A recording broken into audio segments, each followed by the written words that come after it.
Hey, Sam, have you seen my my USB stick at all? USB stick? No? Yeah. Why?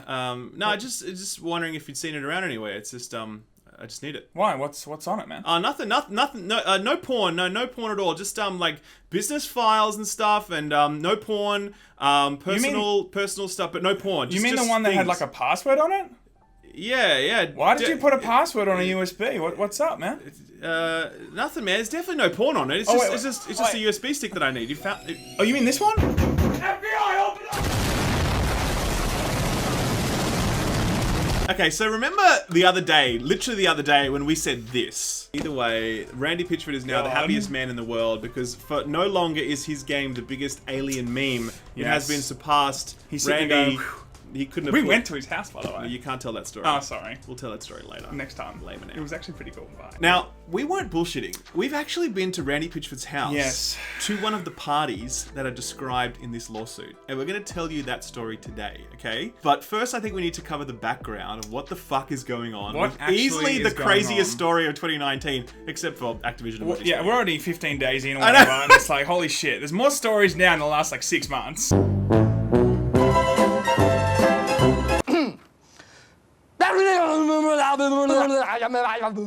So Randy Pitchford, everyone, a lot of people know who this guy is. Number one, he's the creator of Borderlands, okay? He's also the creator of a wonderful game called Aliens Colonial Marines, okay? Now, this game is like Game of the Year. It should have won Game of the Year every goddamn year since this came out. Correct. It's so goddamn good. He's also got Borderlands 3 coming out soon. We don't exactly know when that's coming out, though, do we?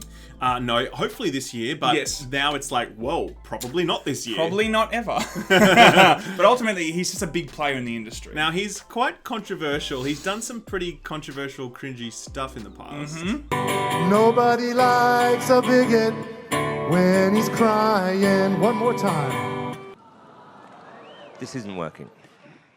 For me. He's just been one of those characters that's really rubbed a lot of people the wrong way over the years. He's very eccentric in general, He's quite eccentric. He used to be a magician. Before he was a games developer, he was actually a legit magician. That's how he put himself through university. Colourful character, colourful shirts, lol. Today's story, though, is a really big one. Okay, there's actually 2 lawsuits that are happening right now.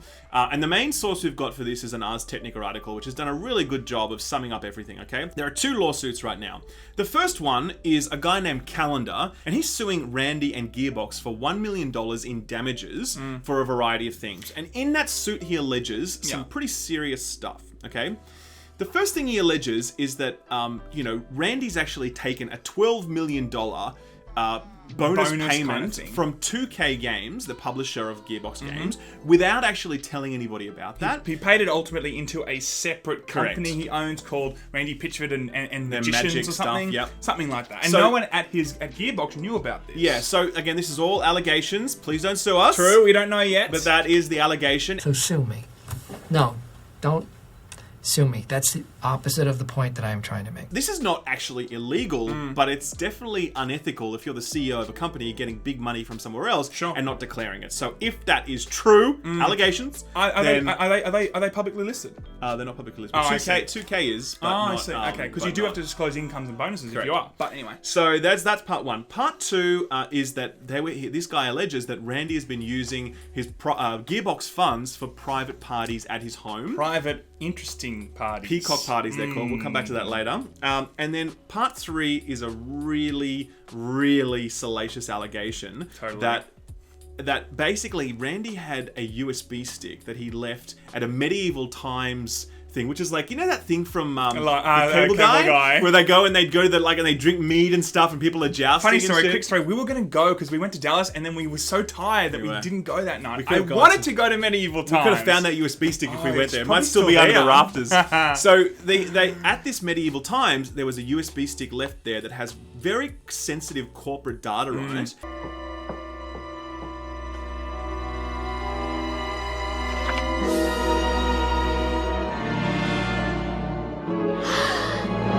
How much did you see? Nothing incriminating. Good. Well, bye. I don't know why I leave this lying around. And also other types of sensitive information. And also what this guy claims to be underage pornography. Okay. Now, Randy's actually specifically responded to this allegation in a podcast that was filmed before this lawsuit was made public, okay? And in that, he basically says that, yes, there was porn on that USB stick. However, the model was 18 years old. Yeah. And discretion advised warning here. Yeah. Okay, this is serious stuff. Demonetized, here we go. Demonetized. It was a clip of a cam girl doing a female ejaculation. Okay, I don't know if we're going to go there, but we're going all the way, baby. And he was ultimately saying that he took the footage because he thought it was something that he wanted to like study because he thinks she's not a cam girl, she's actually a magician or something, right? It sounds so ridiculous. It sounds say ridiculous. It out loud. And then he was going to say that he was thinking of putting her on the cover of a magazine he actually owns, and it's like a magician kind of enthusiast magazine. So it does sound a bit crazy. It sounds completely fucking whack. But it's not impossible, by the way, that this is true his perspective. It just sounds weird, man. It's so weird. But the problem is the USB has been destroyed, so we will actually never know if this is true. Yeah, so it's a very, very big allegation. Again, it's purely allegations. We don't have any information. For the love of God, don't sue us. But we are reporting that other people have said this lawsuit claims that there was underage pornography on there. I'm Chris Hansen. And what we learned is Randy and Gearbox is actually countersuing Calendar, right? Because Randy allegedly made a $300,000 loan to Calendar, which he didn't pay back, and then he left the company. Randy and Gearbox have never seen that money since. Well, they've seen, I think, part of it, but not all of it. And they also are claiming that this guy, Calendar, has misused his credit card for personal expenditure as well. So, again, serious allegations, because this guy was actually a senior legal counsel at Gearbox. So for their head lawyer to be misusing company funds, very, very serious charge. So there's two lawsuits going on right now. They're the claims. Randy Pitchford has actually responded specifically to this on his Twitter, and this is what he said. The attacks made by my former friend and colleague have no basis in reality or law. He simply is trying to shake me down for money. We will win, but because lawsuits are pending, I can't comment as much as I'd like.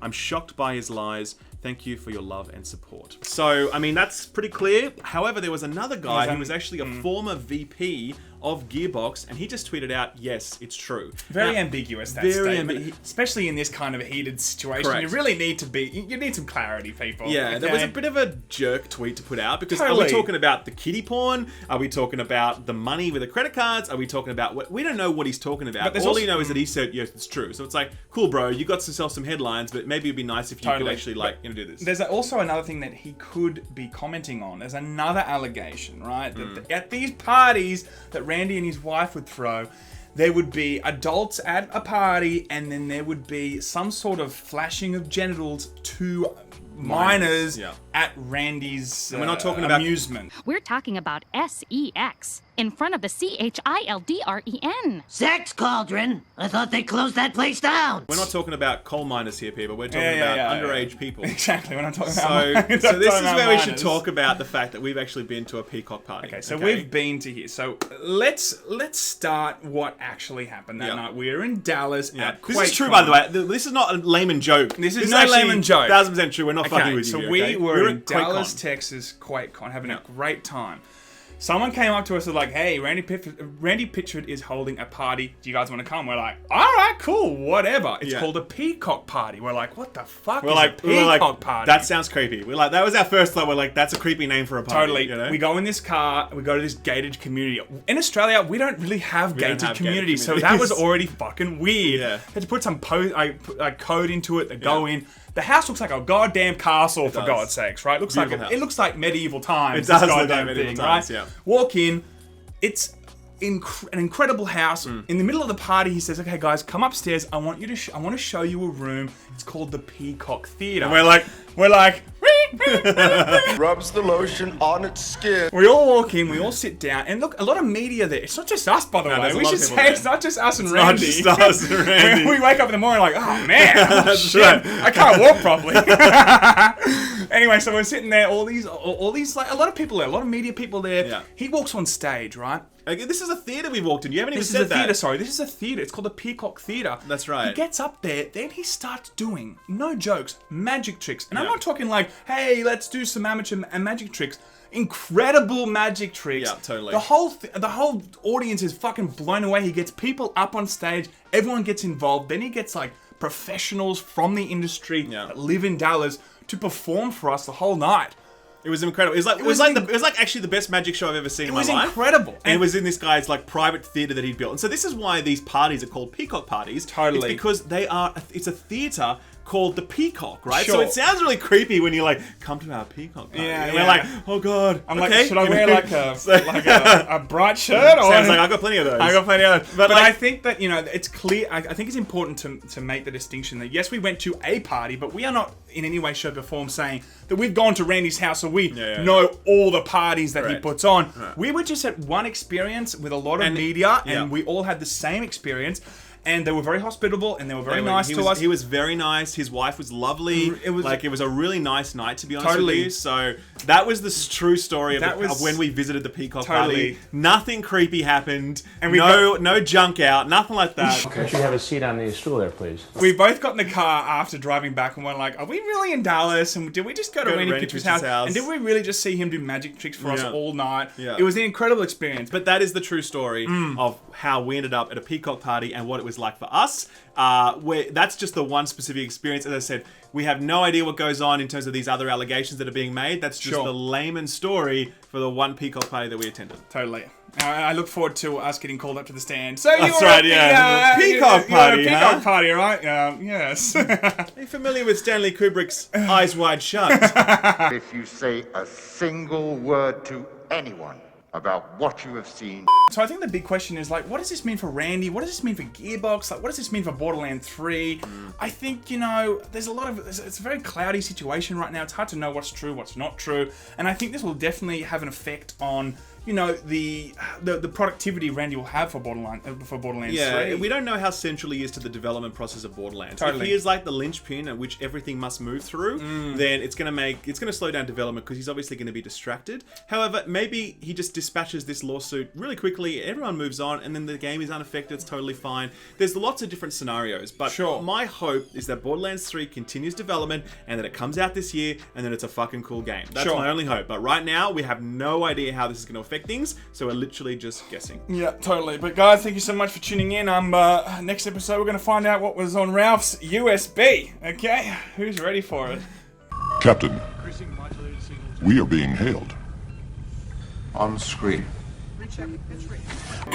Nobody likes a bigot when he's crying. One more time.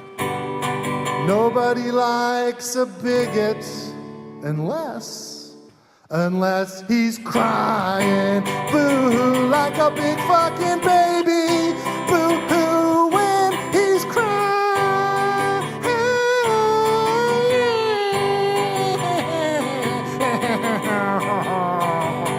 Doop-a-doo.